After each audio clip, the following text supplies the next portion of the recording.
Good morning, you're watching Rajya Sabha TV. This is Breakfast News. I am Rajat Kane. Here are the top headlines of the day. Samajwadi Party rules out alliance with RLD in Uttar Pradesh. Formal pact with Congress likely to be announced today.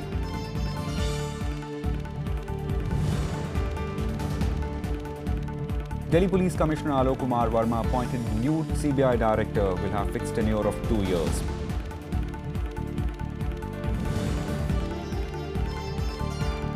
Tamil Nadu government to issue ordinance for holding Jallikattu, says Chief Minister O. Pannirselvam to protesters. Draft of ordinance submitted to Union Home Ministry.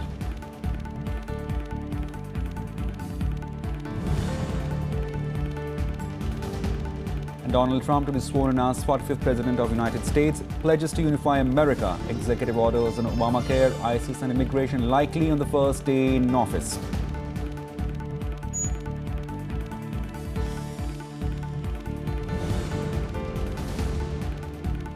And India bagged 3-match ODI series against England with a 5-run win in Qatar. Yuvraj Singh and Mahendra Singh Dhoni's centuries sealed the victory for the hosts.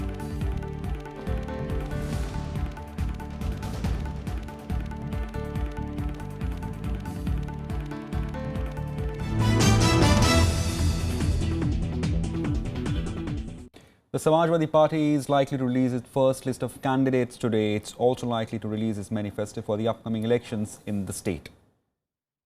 Nominations for the second phase of elections will begin today with notification being announced. 67 constituencies spread over 11 districts in Western UP will go to polls in the second phase to be held on February the 15th. In all likelihood, an alliance between the Samajwadi Party and Congress is also likely to be announced.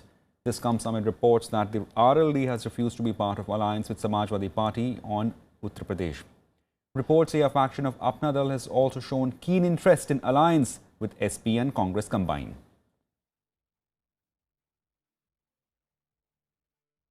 Political parties in Uttar Pradesh are racing against time to firm up electoral alliances in the state. With the first phase of elections barely 3 weeks away, the Samajwadi Party and the Congress have announced their agreement could be finalized in a day or two. However, suspense continues on the potential third element in the equation. The RLD, led by Ajit Singh, says it's yet to receive a proposal for an electoral pact. Samajwadi party ने कोई बात नहीं की। Samajwadi party ने करीब 2 महीने पहले शिवपाल यादव जी आए थे, मुलायम सिंह जी ने बात की थी, अभी 1 हफ्ते पहले अखिलेश यादव ने भी बात की, पर उसके बाद कोई गठबंधन की बात नहीं। कहते हैं कि भाई कांग्रेस बात करे, हमसे किसी ने आज तक बात ही नहीं की है। Samajwadi Party leaders are, however, ruling out an alliance with the RLD. The party's thinking is that it could alienate the Muslim community on account of the Muzaffarnagar issue and its strained relations with the Jat community. Congress का साथ बातचीत भी हो चुका, alliance केवल कांग्रेस का साथ होगा। देखिए, उत्तर प्रदेश का जो विधानसभा चुनाव 2017 में बहुत महत्वपूर्ण चुनाव है। सारा हिंदुस्तान देख रहा है उत्तर प्रदेश में क्या होगा, और हम लोग का लक्ष्य है केवल 2017 नहीं 2019 में ही है। इसलिए कांग्रेस का साथ हम लोग गठबंधन किया कि 2017 में सत्ता पुनराव अखिलेश जी मुख्यमंत्री बनेंगे। Both the Samajwadi Party and the Congress are in talks for the seats their candidates will contest. Sources say that while the SP is expected to contest over 300 seats, the Congress is likely to be offered about 85 seats. The party, however, wants the number to be pushed up to 100. The other sticking point is a list of non-negotiable seats. While the SP has a list of 290 such seats, the Congress has 15. Sources say a decision could be announced by Friday. Bureau Report, Rajya Sabha TV. Filing of nominations for the Uttarakhand Assembly elections will begin today with the issue of notification. The last date of filing nominations is January 27th and the scrutiny will take place on the 30th. Polling for 17 Assembly seats in the Hill State will take place in a single phase on February 15th. Counting of the votes will be held on March 11th. The Congress party has raised objections over the combined commanders conference being held in Pole Mount, Uttarakhand on January 21st. The party has accused the Prime Minister of taking undue political advantage by using the armed forces. Chief Minister Harish Rawat alleged that Prime Minister was attempting to breach the Election Commission's directive against using meetings of officials for political gains. Rawat also wondered why the commanders conference of 2016 was being held now, and that too in a pole-bound state which honors soldiers. He said that such a meeting should be held in places like Pathankot or Uri, in Jammu and Kashmir or any other operational area.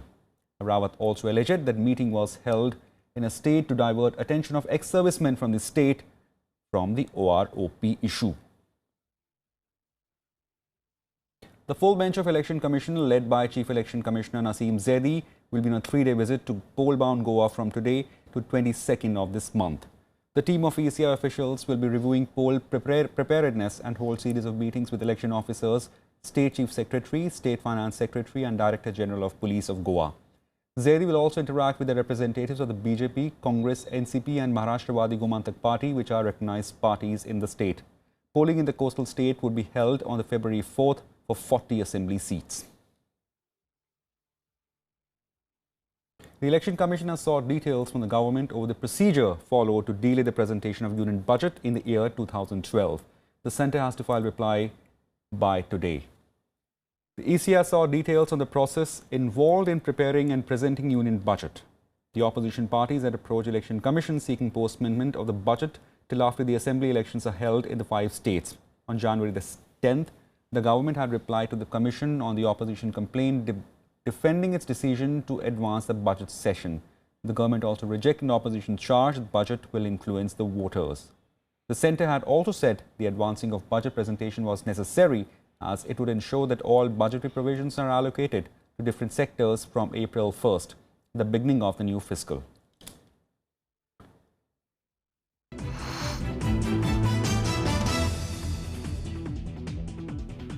Now, Tamil Nadu government has sent a draft ordinance to ensure holding of Jallikattu to the Union Home Ministry. The ordinance is likely to approve after getting President's assent in a day or two, which will pave the way for holding bull taming sports in the state.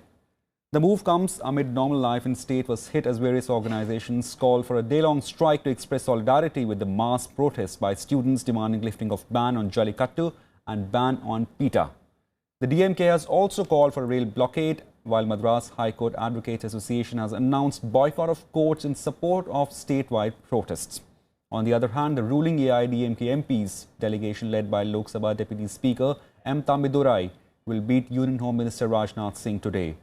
Chief Minister O. Pannirselvam has urged protesters to end their agitation. On the third day of the pro-Jallikattu protests at the Marina Beach, Tamil Nadu Chief Minister O. Pannirselvam arrived in Delhi to urge the Prime Minister to consider an ordinance to lift the ban on the bull taming sport. Prime Minister Narendra Modi, however, indicated that the centre will not issue an ordinance, stating that the case is still under consideration by the Supreme Court. Get any assurance from Prime Minister? You met Prime Minister. Any assurances by him on Jallikattu, sir? Wait. Sir, has central government promised that they'll be they'll bring this ordinance? Good news will come. So good news will come. Sir, you're saying good news will come. Are you suggesting that central government has agreed for an ordinance? So people are quite agitated. Yesterday also there were protests and today also. On Thursday, PMK leader Anbumani Ramados joined a dharna outside Prime Minister Narendra Modi's residence seeking the ordinance on Jallikattu. We want an ordinance immediately for Jallikattu, for Tamil Nadu. These are sentiments of 9 crore people of Tamil Nadu. 5,000 years we have been following Jallikattu. Suddenly some law can't just cancel everything and say ban everything. If there are issues, sort out the issues and conduct it. That is what we are asking. Matter is sub judice. Our Pradhamar clearly told that the government is for Jallikattu. We are in favor of Jallikattu. But at the same time, we are waiting for the judgment. Our Honorable Prime Minister has told that we are for Jallikattu. We are waiting for the opportunity. I'm sure if the central government wants, it can bring an ordinance and then make sure that the protests and there is calm in Tamil Nadu again. But the central government does not seem to be doing anything, and already our working President, Mr. Stalin, has also said that at least the Tamil Nadu government has, like what the DMK did when there was a ban on Jallikattu, to call for an all-party leaders meeting and also to have the assembly, legislative body meet and then bring a bill. While protesters feel the Pannirselvam government is taking steps to bring back Jallikattu, they say they will not leave the protest venue in Chennai till the ban is lifted. The protesters, who are mostly young students and professionals, are using social media to increase their outreach. At stake, they say, are Tamil culture and its pride. The Tamil Nadu is the like a state where they follow the Pongal celebrations and all with the Jallikattu. From past few years there was no kind of Jallikattu, but now they need it because it's their like heart and soul. They wanna do it something for there. We want to save our culture. It is coming from 5,000 years ago. It is our Jallikattu. We want Jallikattu. In recent days, it is, 3,000 years back it has been started, and nobody can stop this. And we want our rights back. Animal rights activists claim that organizers of Jallikattu drugged the bulls to make them unsteady and throw chili powder in their faces to agitate them. The people who are protesting are not aware of what is the situation, what is the information all about, which basically means we have a Provincial Cruelty to Animals Act 1960, which very clearly says that you cannot cause unnecessary suffering to animals. The same act also says you cannot have animal fighting. This is considered as an act of cruelty. Photographic evidence and the video evidence gathered by Animal Welfare Board of India very clearly shows that the cruelty is inherent. You cannot regulate it. I mean, eventually you have to force the bull to run out of the body vessel so that people can pounce on him. So torture is not only in terms of poking them with knife and injuring them, but also inducing them fear. The mental torture is as important as physical torture. Chief minister हो या प्रधानमंत्री हो, इन सारों को संविधान ने बनाया है, तो ना ही चीफ मिनिस्टर ना प्रधानमंत्री संविधान के ऊपर है। रिलीजन हो, कल्चर हो, ये सारी चीजें हैं जो संविधान की जो बाउंड्रीज है उनके बिल्कुल अंदर होना चाहिए। कोई नहीं कह रहा है कि रिलीजियस ना हो, लेकिन इन हर एक रिलीजियस की जो प्रथा होती है वो बदलती जाती है और यहाँ पे कोर्ट ने बोला है उसे बदलनी चाहिए। Hearing the matter on Thursday, the Supreme Court said the issue of protecting the agitating supporters of the bull taming sport could be raised before the Madras High Court. The spontaneous uprising that has resonated across the state has so far been peaceful, but authorities seem worried over the continuing arrival of more people at the Marina Beach. With inputs from Pranav Goswami in Delhi, Bureau Report for Rajya Sabha TV. Time for a short break. Don't go away. More on the other side.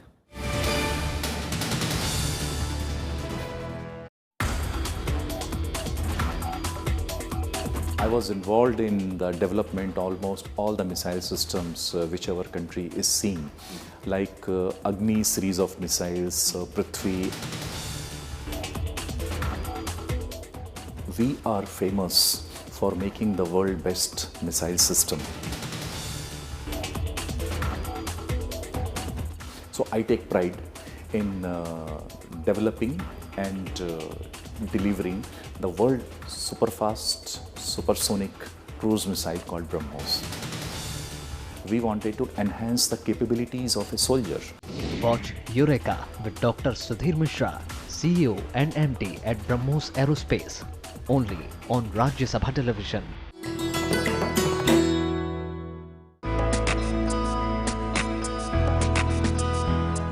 Gyan Chopper is the ancient version of Indian snakes and ladders. This intriguing game was popular among the old, the young, and the rulers as well. The chopper has its origin in the Jain philosophy. It tells the story of virtue, symbolized by the ladders, rewarded, while the vices shown by the snakes are punished. Each square, in turn, also narrates a message of wisdom.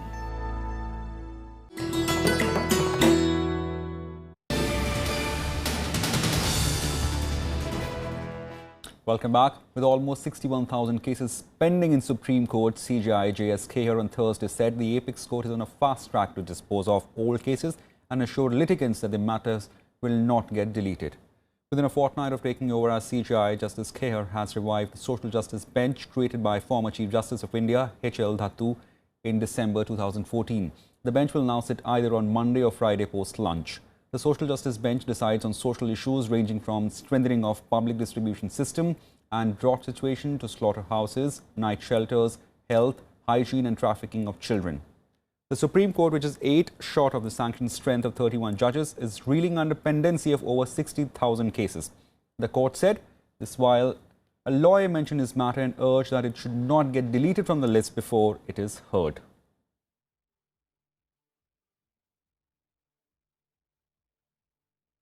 Delhi Police Commissioner Alok Kumar Verma has been appointed as new director of the Central Investigating Agency (CBI). His name was cleared by a three-member selection panel headed by Prime Minister Narendra Modi and comprising of Chief Justice of India Jagdish Chandra Kehar and Congress leader in Lok Sabha Mallikarjun Kharge as members. Kharge is understood to have recorded his dissent note on Verma's name during the meeting of selection panel held on January 16th on the ground that officers had never served in the CBI. As CBI chief, Verma will have a fixed tenure of 2 years. The post of CBI director was lying vacant for over 1 month following Anil Sinha's retirement on December 2nd.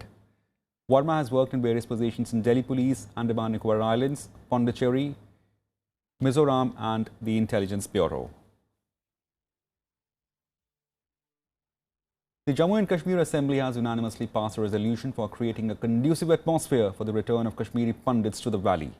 The move for the resolution was initiated by former Chief Minister Omar Abdullah. He said there was a need to rise above party politics. Speaker Kavindra Gupta moved resolution which was passed by the voice vote. The state government has asserted that it will go ahead with the proposal of setting up transit camps for the displaced community. This move was being strongly opposed by separatists and some mainstream groups. Since 1990, Kashmiri Pandits observe January 19th as Holocaust Day. Chief Minister Mehbooba Mufti has also slammed those opposed to transit accommodation for Kashmiri Pandits in the valley and questioned how the return of our people could bring about a demographic change.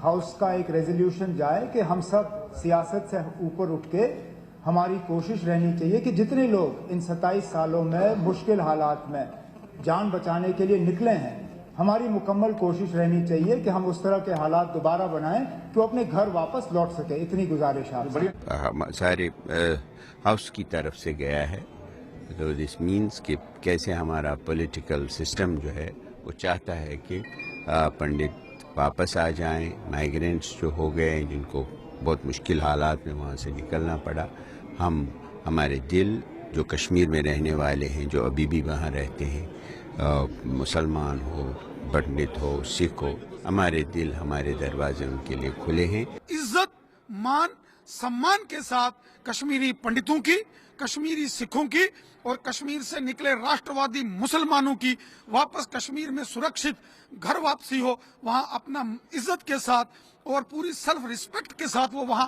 अपनी जिंदगी गुजर बसर कर सके। इस resolution का Bharatiya Janata party ने समर्थन किया है।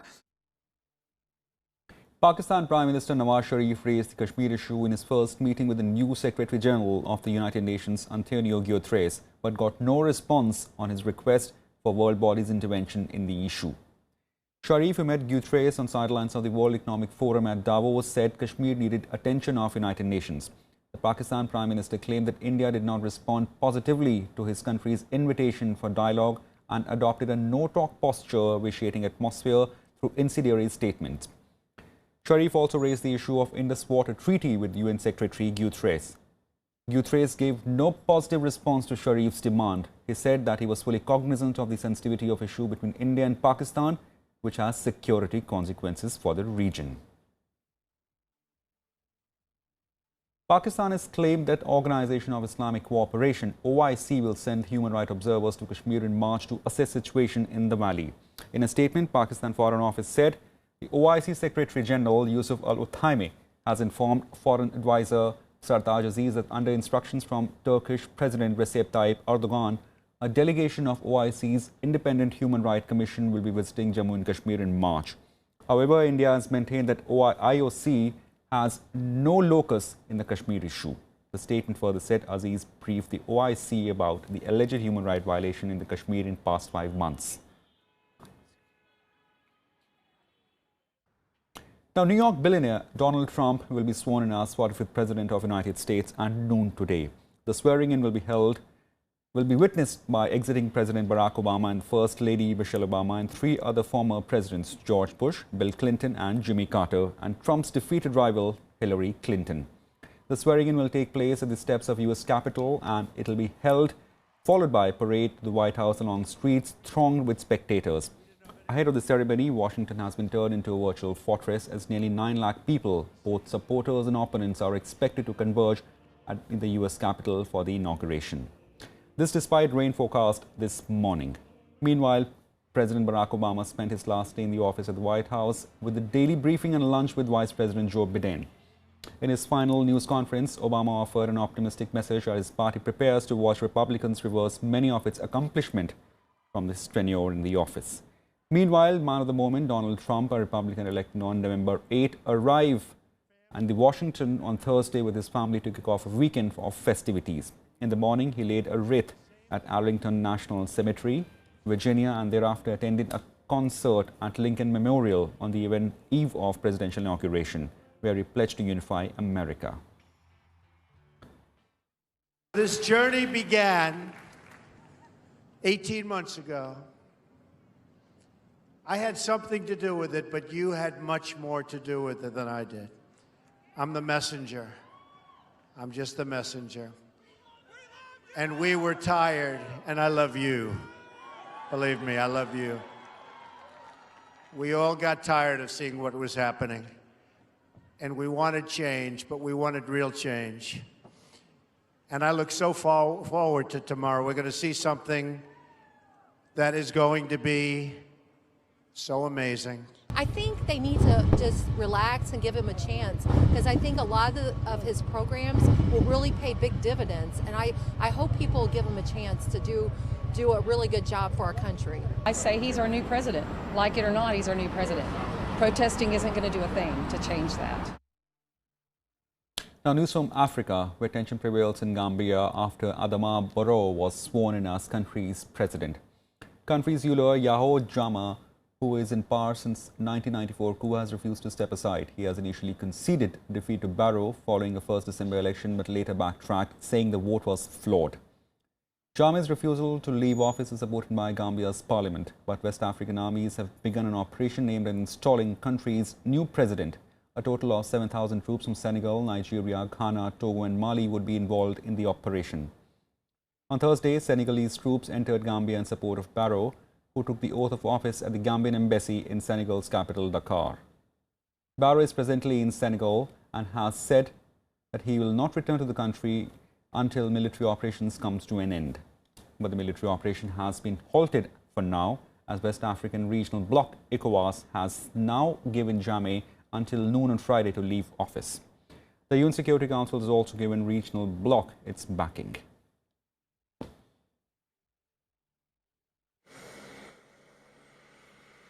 I hereby make a special appeal to ECOWAS, AU and the UN, particularly the Security Council, to support the government and people of the Gambia in enforcing their will, restore their sovereignty and constitutional legitimacy.